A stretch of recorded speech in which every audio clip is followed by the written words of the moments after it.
Vamos a revisar los temas de patología biliar. Esta clase va dedicada a Bu.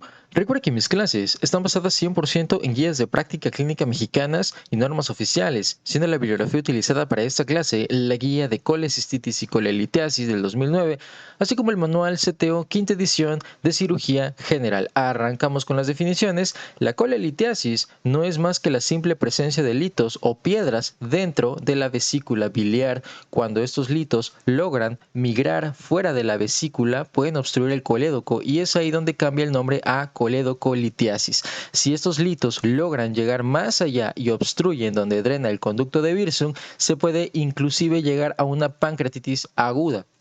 Que ojo, la causa más común de pancreatitis aguda, ya vimos ese tema, es esta, la obstrucción por litos, ¿vale? La colangitis es un proceso inflamatorio debido a una infección de la vía biliar. Ahora, cólico biliar. El cólico biliar es un dolor a nivel del cuadrante superior derecho o epigástrico que tiene picos y valles, es decir, hay momentos donde es muy intenso y otros donde disminuye, pudiendo o no irradiarse a la escápula u hombro derecho, y que generalmente ocurre después del consumo de alimentos colecistoquinéticos, o sea, alimentos ricos en grasas que generan un vaciamiento de la vesícula biliar, y esto es debido a que la colecistoquinina que se produce en este caso en el intestino delgado, específicamente por las células iduodeno-yeyunales, estimula a la muscular de la vesícula biliar. Este cólico dura menos de 6 horas. No se asocia a fiebre porque no es un proceso infeccioso o inflamatorio, y muchísimo menos a ictericia. Entonces, podemos decir que si nuestro paciente tiene piedras en su vesícula y se come su Whopper de Burger King, que tiene tocino, grasa en general, al llegar la colecistoquinina a la muscular de la vesícula se contrae y los litos se enclavan en el cístico, y eso es lo que genera el dolor característico en estos pacientes. Ahora, la colecistitis. La colecistitis, mucho ojo con esto, chicos. Este sí que es un proceso inflamatorio de la pared vesicular que suele presentarse debido a una obstrucción por un lito a nivel del cístico, aunque también pudiese llegar a desarrollarse por lodo o inclusive ser alitiásica. La respuesta inflamatoria se puede desencadenar por 3 factores. Inflamación mecánica por aumento de la presión intraluminal. La otra sería un proceso inflamatorio químico por la liberación de isolecitina debido a la acción de la fosfolipasa sobre la lectina de la bilis.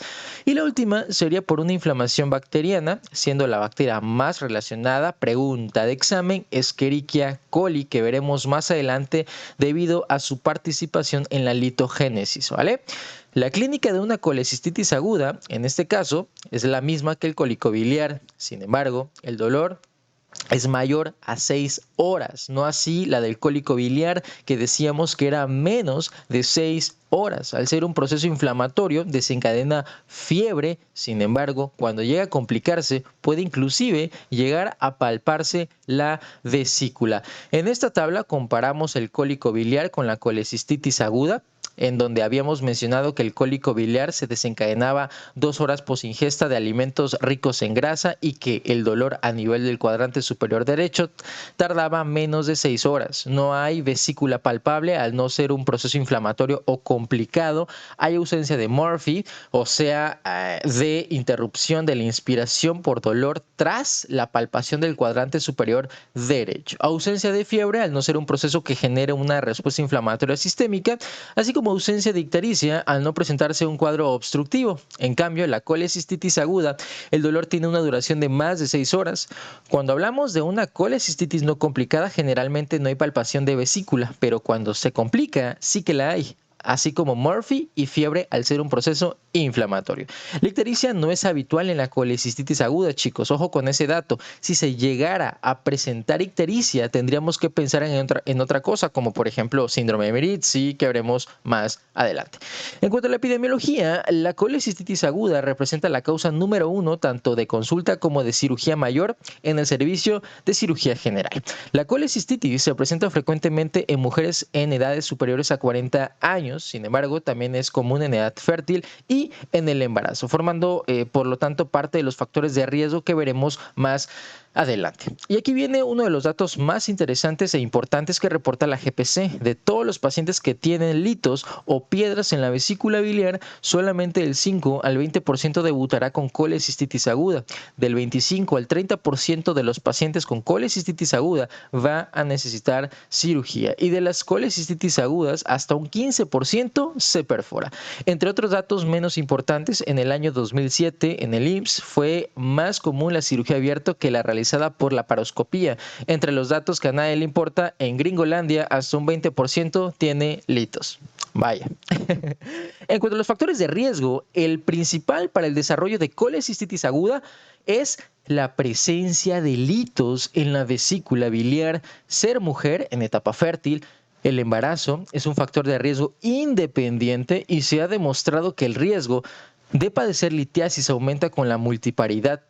Durante el mismo embarazo, la motilidad vesicular cambia durante el primer trimestre por la influencia de la progesterona y estrógenos. Esto favorece la estasis biliar, el ambiente idóneo para la formación de cálculos y aparte aumenta la secreción hepática de colesterol. Todo esto favorece la sobresaturación de bilis por colesterol, teniendo como resultado pues la formación de litos y barro biliar, que son típicamente asintomáticos, teniendo en cuenta que los cálculos menores de 10 milímetros y el barro van a desaparecer después del parto. Tanto el consumo de anticonceptivos orales como la terapia sustitutiva con estrógenos se asocia a la formación de litos en la vesícula biliar, siendo las pacientes de mayor riesgo las menores de 40 años y las que reciben una dosis de más de 50 microgramos de estrógenos. Y esto porque los niveles elevados de estrógenos activan la secreción de bilis sobresaturada de colesterol.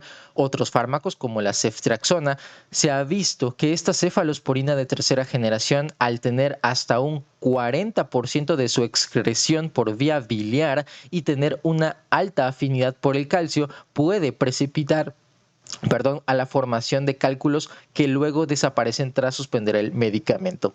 Estos agonistas para alfa, los fibratos, incrementan la secreción de colesterol en la bilis. La ezetimiba, que no viene en la GPC, pero que también aumenta el riesgo de litiasis vesicular. Los análogos de la somatostatina, como el octreotide, generan una disminución en la motilidad vesicular y por lo tanto estasis. Hay un inhibidor de la integrasa, chicos, el atazanavir, también se relaciona el voriconazol, el deferacirox, que es un quelante de hierro, los análogos del péptido similar al glucagón tipo 1, etc. Pero para fines cenar, estos son los que vienen en la GPC, ¿vale? Tener algún familiar que haya sufrido litiasis también es un factor de riesgo, cualquiera de estas metabolopatías siendo la más implicada la obesidad, ¿vale? La pérdida rápida de peso, por ejemplo, tras una cirugía bariátrica o cambios drásticos en el estilo de vida, crea un desequilibrio en la composición de la bilis porque la movilización de colesterol de los tejidos lleva a una secreción del mismo, mientras disminuye en este caso la circulación enterohepática de ácidos biliares.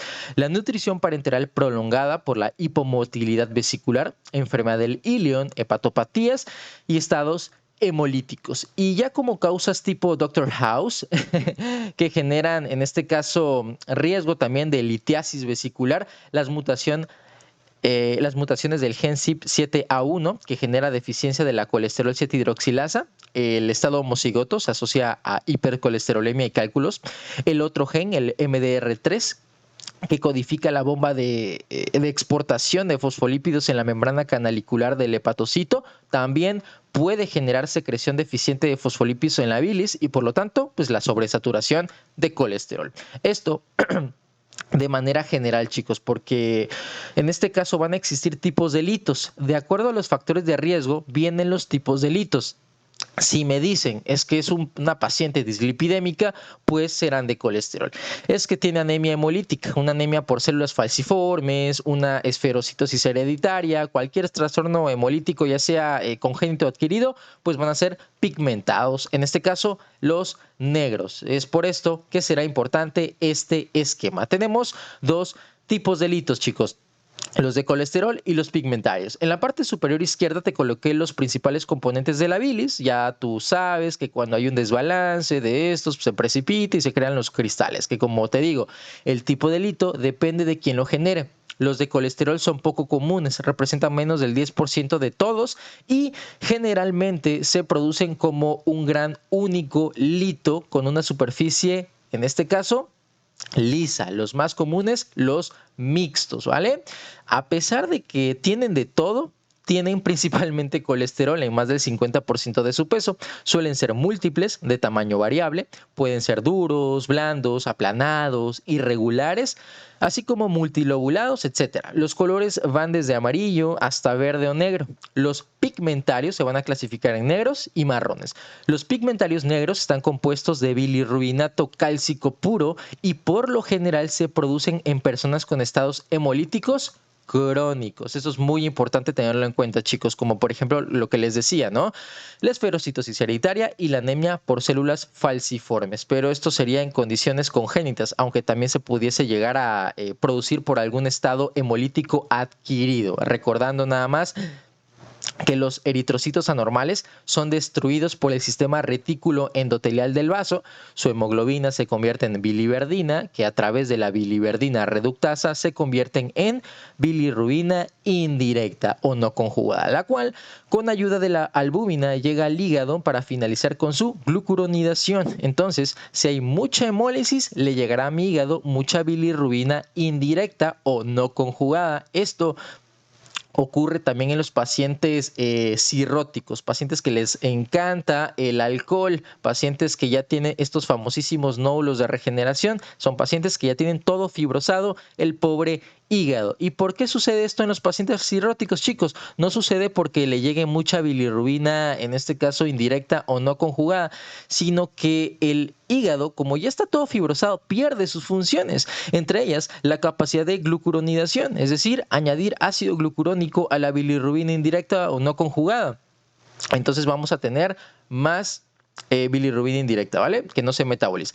Los cálculos pigmentarios marrones se asocian a infección crónica de la vía biliar, y esto porque la bacteria Escherichia coli secreta la enzima beta-glucuronidasa que encinde enzimáticamente a la bilirrubina directa o conjugada, produciendo bilirrubina indirecta o no conjugada, la cual es completamente insoluble. Luego, esta se precipita con el calcio y se empiezan a formar los típicos cálculos marrones, aunque también están descritos en los pacientes que sufren infección por Ascaris lumbricoides y Clonorchis sinensis. Vámonos con la clínica. La colecistitis no complicada. Será un paciente que debuta con dolor en el hipocondrio del lado derecho, que se irradia o no hacia la escápula u hombro derecho, aunque también puede ser en la región interescapular. Algo importante aquí, chicos, es que por lo general cerca del 70% de los pacientes refieren haber padecido ataques que se resolvieron de manera espontánea de este cuadro doloroso. Signo de Murphy. Recuerda que el signo de Murphy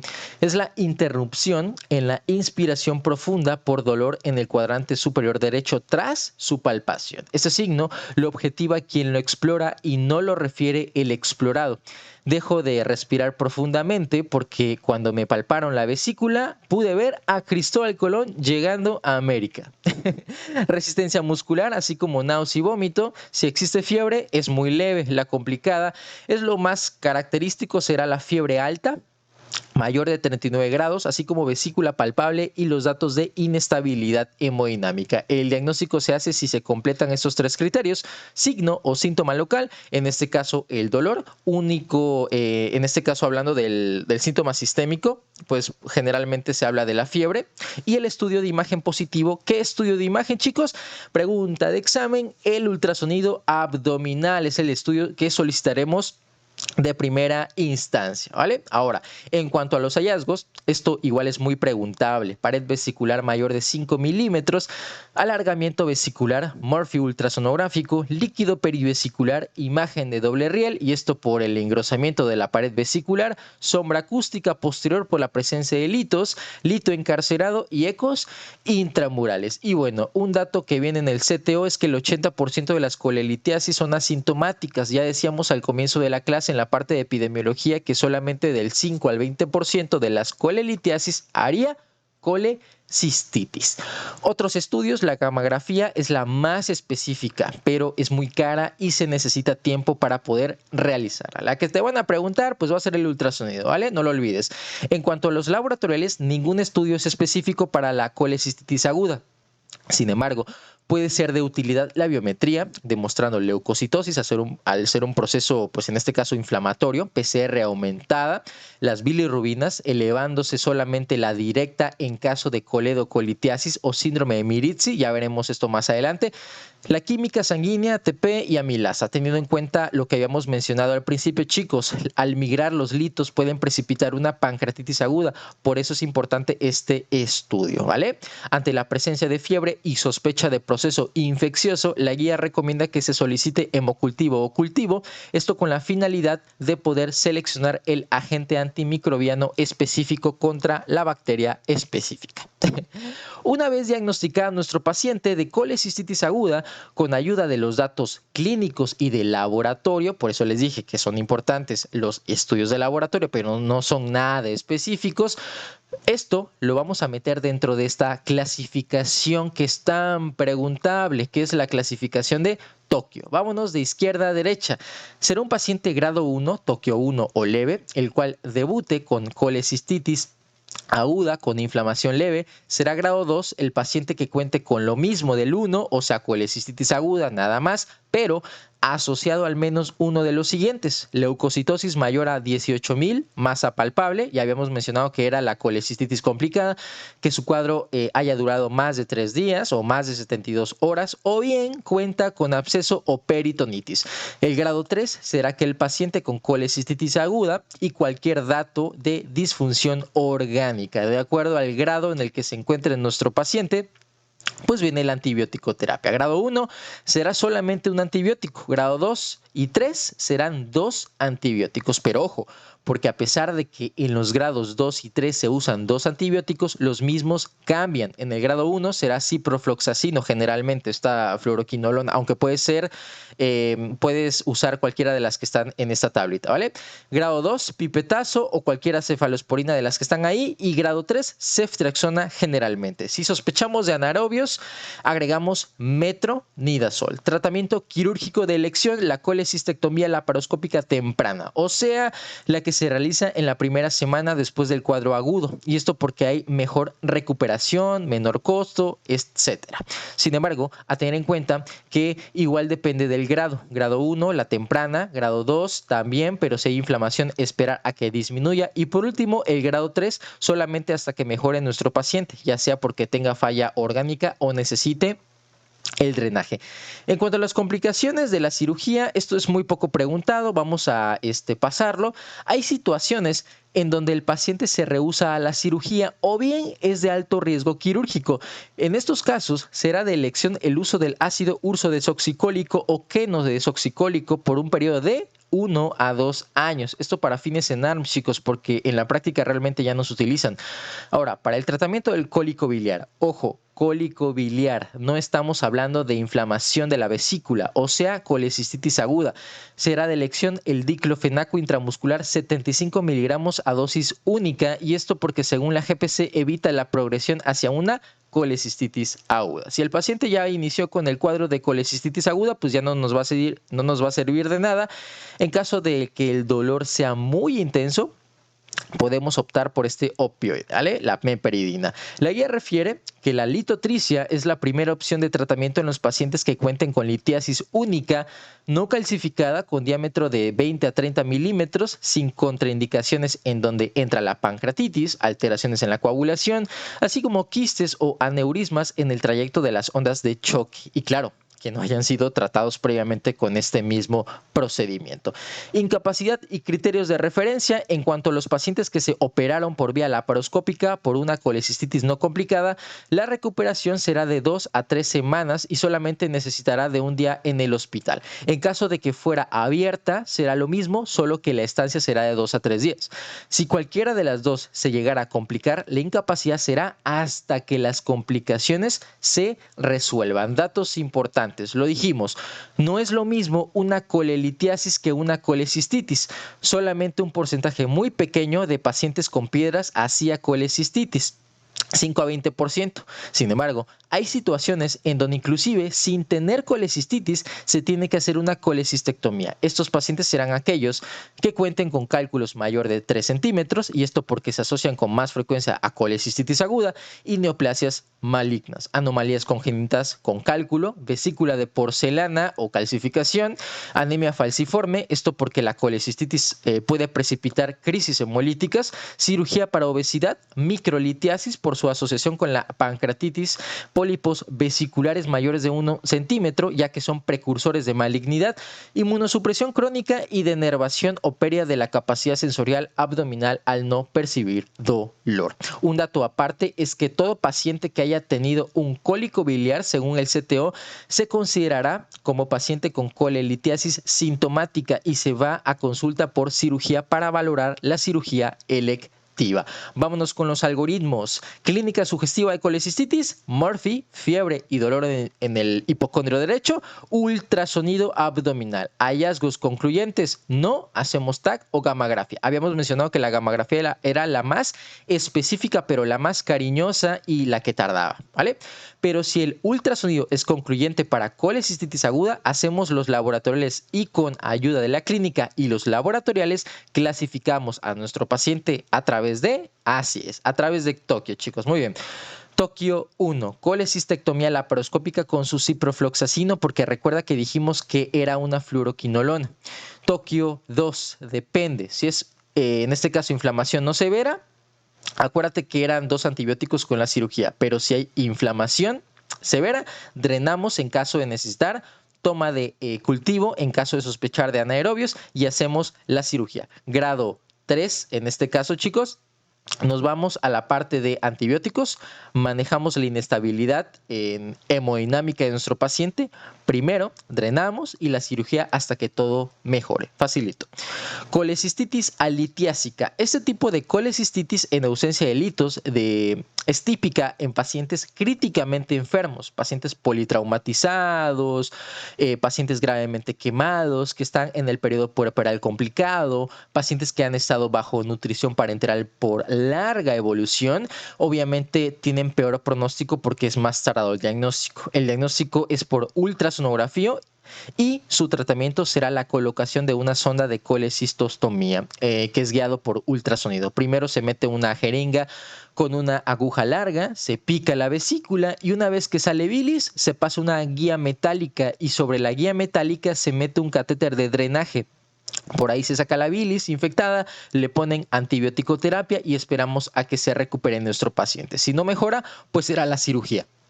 Ahora, la colecistitis enfisematosa. Esta es una complicación muy característica de pacientes diabéticos mal controlados, pacientes varones generalmente. Habíamos mencionado en un principio que la colecistitis aguda, el patógeno más frecuentemente implicado, ¿era cuál? Así es, era Escherichia coli, esta enterobacteria gram negativa flagelada, pero en este caso es este bacilo anaerobio gram positivo, Clostridium perfringens, y se caracteriza por la producción de gas. Es una complicación que predispone a una alta probabilidad de perforación por el aumento de gas dentro de la vesícula biliar, por lo tanto es una indicación de cirugía de manera urgente. Vámonos con las complicaciones de la colecistitis aguda. Empezamos con el empiema e hidrops vesicular. Estos necesitan tratamiento urgente. El hidrops ocurre por una obstrucción del cístico. La vesícula generalmente se llena de manera retrógrada a través del cístico. Pero si hay una obstrucción de la bilis ya no puede acceder a la vesícula, entonces es sustituida por moco, el cual distiende la pobre vesícula. El diagnóstico es por ultrasonido, en donde si mide más de 9 centímetros de longitud y más de 5 centímetros de ancho, es diagnóstico. El empiema, en lugar de moco, es pus, y esto por la infección.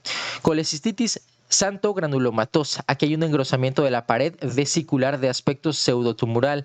La vesícula de porcelana debido a calcificación de su pared asociada a múltiples agudizaciones del cuadro. En cuanto a la perforación, existen 2 tipos, chicos, un bilioma y un colasco. Si esa vesícula que se perforó ha tenido cuadros inflamatorios repetidos, va a estar emplastronada con el epiplón. El epiplón la va a estar rodeando, entonces cuando la vesícula se perfora, la bilis queda contenida en el epiplom. Eso es el bilioma. Es una colección localizada de bilis. Pero si a nuestro paciente le dio una colecistitis enfisematosa, o sea, se llenó de aire, se perfora y no había plastrón, la bilis se riega en todo el peritoneo. Eso es el colasco. Vámonos con las fístulas.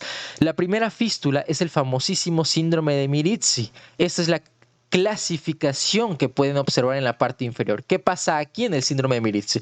La vesícula se va atrofiando y la piedra se va encajando hasta que se borra el cístico, desapareciendo por completo. Entonces queda conectada la vesícula con el colédoco en ausencia de cístico. Muy interesante, ¿no creen? En el Mirizzi tipo 3 o 4 se ocluye completamente la vía biliar, entonces este paciente puede debutar con ictericia, un dato muy importante, ya lo habíamos mencionado, chicos, anteriormente. Y ya el tipo 5 es una fístula colecistoentérica, sitio más frecuentemente donde fistuliza la fístula será el duodeno, porque pues es la parte más cerca. Y ya que se hizo la fístula colecistoentérica, se produce el síndrome de Bouberet, o síndrome de Bouberet, como le quieran llamar, o el iliobiliar. El síndrome de Bouberet es una obstrucción del tracto de salida gastroduodenal por un lito gigante proveniente de una fístula colecistoentérica. En cambio, en el iliobiliar, la piedra está atorada en la válvula iliocecal. En la imagen de negro, el Bouberet, y en la de arriba, la blanquita, es el iliobiliar, ¿vale? Vámonos con el iliobiliar, chicos. Dijimos que era generado por la fístula colecistoentérica, afecta más frecuentemente a mujeres mayores y existe una tríade importante, la tríade Rigler, aerobilia, litiasis en el ilion terminal y signos de obstrucción intestinal. Tratamiento, la enterolitotomía de elección. Vámonos con la coledocolitiasis. La coledocolitiasis más común es la secundaria, o sea, los litos se formaron en la vesícula biliar y migraron al colédoco. La primaria es cuando se forman directamente dentro de la vía biliar. Clínicamente los pacientes van a debutar con el típico cólico biliar en asociación a ictericia. Este dato no lo puedes olvidar.